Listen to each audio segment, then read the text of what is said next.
వంకాయ పచ్చడి ఇలా చేస్తే పిల్లలు పెద్దలు అందరూ కూడా చాలా ఇష్టపడతారు.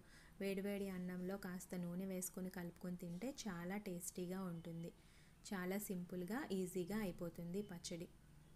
వంకాయలకి పైన నూనె రాసి ఇలా స్టవ్ మీద మొత్తం నల్లగా అయ్యేంత వరకు వాటిని కాల్చుకోవాలి.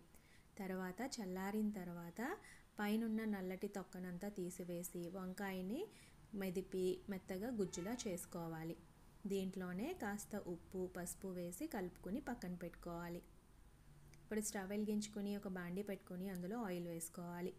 దీంట్లో వేరుశనగ గుళ్ళు వేసి కొంచెం వేగిన తర్వాత ఆవాలు జీలకర్ర మినప్పప్పు శనగపప్పు వేసి వేయించుకోవాలి.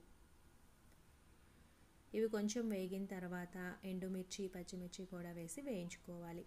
తర్వాత ఉల్లిపాయ ముక్కలు వేసి వేయించుకోవాలి. పోపు బాగా వేగిన తర్వాత కొంచెం ఉప్పు అనేది వేసుకోవాలి.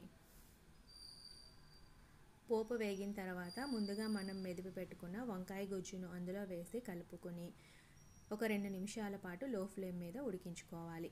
చివరిలో నిమ్మరసం వేసి కలుపుకుంటే ఎంతో టేస్టీ అయిన వంకాయ పచ్చడి రెడీ. లైక్ చేయండి, షేర్ చేయండి, ఛానల్ని సబ్స్క్రైబ్ చేయండి. Thank you.